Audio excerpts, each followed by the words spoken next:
is fitness training the latest fad, like various training methods and systems that happen as we educate ourselves, or is it a vital necessity?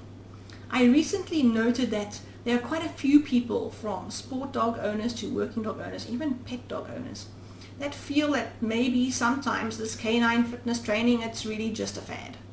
I actually know some trainers of sport dogs that feel this way, and they really don't observe anything that I can see in their dogs, and they think I'm maybe being a bit dramatic. But I've also seen those same dogs then have an injury that was easily avoided. So now I must ask this question: is it a fad or is it necessity? What do you think I'm going to say? Well, of course, I'm going to say it's an absolute necessity. It is something that you cannot do without. I did do without. It doesn't work. If you are training in a sport, you need extra fitness and conditioning. But let's look at why I'm saying this. When it comes to keeping the body functioning, moving and getting all the systems working together, then physical activity is key. But it's key for both physical and mental health. Ask any human athlete or health practitioner for that matter. Not only is physical activity good for the body, it has a profound positive effect on the mind. I've seen this in people often. So I've seen it in my dog. I've seen it in my dog too. So when I've finished training with them, we just do a few fitness exercises, and they are on top of the world. You can see their whole face light up. So some people, they'll say, oh well, we just go hiking or swimming with their dog, and that's just fine. That's super. But some people don't have access to big open fields or swimming pools or dams where they can go and swim their dog. Some people are just stuck in their home again with this second wave of lockdowns, and if they're stuck in their home, so are their dogs. They don't have the benefits of going out where the dogs can experience different shapes and surfaces on their feet and climb through things and work their body that way. They're stuck inside. And then also some homes or some people live in areas where they are exposed to extreme climates. Take today is 35 degrees Celsius. It is super hot. I can't go take my dog running outside right now. It's too hot for me. So I'm stuck indoors. So what can we do? But if we look at human athletes or human just going to train, or even athletes, they are not regulated just to go and train outside. They also train indoors. It offers the exact same benefits for enhancing their sporting activities, both mentally and physically. And so can this be for your dogs. You can also train your dog inside your home quickly and still carry and pass on those same benefits to their sport or their lifestyle. There are various pieces of equipment that you can either purchase or you can easily make for indoor fitness and get those pieces of equipment and make exercises exciting for you and your dog. It doesn't have to cost you an arm and a leg at all. You are using just normal pieces of equipment that's lying around the house that you can easily convert to obstacles that you can use as a form of exercise conditioning for your dog. A knowledgeable fitness trainer can easily show you how to get the maximum benefit from the most basic equipment that you can have available. You can of course buy all the super equipment that you find out on your internet and your fitness platforms, but a lot of those really big pieces of expensive equipment, it's only really necessary for advanced training. If you're just starting out, you don't need all of that. You just need something really basic, and you'll have more than basic benefit for your dog just from something simple. It's the benefits of just adding a few simple extra exercises to your dogs, just like humans. It's mind-blowing. If you're interested in doing extra fitness and conditioning with your dogs, please start simply. Don't start by making things that are way too complicated. Avoid the extreme purchase of equipment that you saw at XYZ. It's not necessary right now, especially if you're starting out. And it doesn't matter if you are a top handler with a sport dog. Start your fitness exercises at a foundational level. Your dog will benefit from it. It's really important.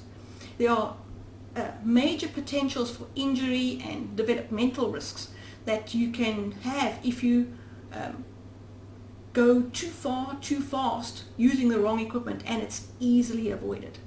I've been teaching strength and body awareness for some time, and I receive messages from clients many times explaining how their dog's performance has improved, but in ways that even they are surprised. They find it absolutely amazing. Their dog's improved performance in fitness transfers exponentially into their sport, from IGP to agility to flyball, and even to the conformation ring. They can see the benefit in their dog's body, in how their dog moves and how easily the dogs sail through their sporting activities. So your aim is to always include exercises that produce a balanced program. It moves your dog's body through every direction, all planes, and it provides just enough sets and repetitions to ensure a healthy workout. Don't overdo it, especially if you're starting. Your dog's finding these things all new, so he's easily tired. And while you're doing the exercises, you need to watch for these signs of physical and mental fatigue. These things happen to your dog, especially if it's a new thing. We cannot always communicate with our dogs easily. They can't speak the language we're speaking, and they can't tell us quite how tired they are or how difficult they're finding something, or can we just have a breather quick, Ange, because I'm struggling here. They can't tell us those things like humans can. So we have to learn and understand the signs that they give us. They talk to us, but not in language. There's signs that they give us all the time that will show where they're struggling or where they get tired. And we have to understand those signals. If you don't have this knowledge, or you don't know enough about designing this balanced program for your dog that suits your dog, please look for a certified specialist that does. If you're involved in a sport, it's even more important that your specialist that you choose knows exactly the requirements of your sport and what your sport all involves when you're training your dog in that sport, because each sport has a slightly different focus area and it'll affect your program. So that's really important. So in closing, yes, for me, fitness training and the tools used provide enormous mental and physical benefits for your dog, and they cannot be underestimated. They really can't. Fads generally come and go, but once you start a fitness training system, or you start a fitness training program with your dog, you will experience that you start to go deeper and deeper into it. That's what happened with me. I absolutely enjoy the depth of how far this knowledge can go. It's almost never ending. But the really nice thing is that it lasts your dog's entire life and their entire working and sporting career. Your dog will benefit from it. Your dog will benefit in retirement because you're keeping them mentally busy as well.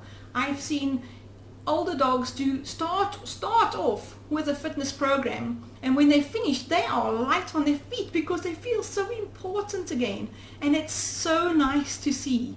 So fads come and go, but when you're doing a fitness training program, it stays with you and your dog for your dog's entire life.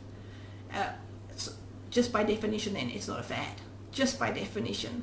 So if you're looking for help in this area, please feel free to pop me an email or set up a live chat, and we can discuss what options are best for you and that suits your dog or your dog's sport. I'm happy to help you in these areas. So if you enjoy these things, put some comments below and let me know how you feel. I'd be so excited to hear from you. I'm going to say goodbye. Of course, my name is Angela Hearn. I'm a certified canine athlete specialist, and this is what I do. This is what I love to do. And I'm hoping that I can share this knowledge onto you so that you can share it onto your dog. Alrighty. Cheers.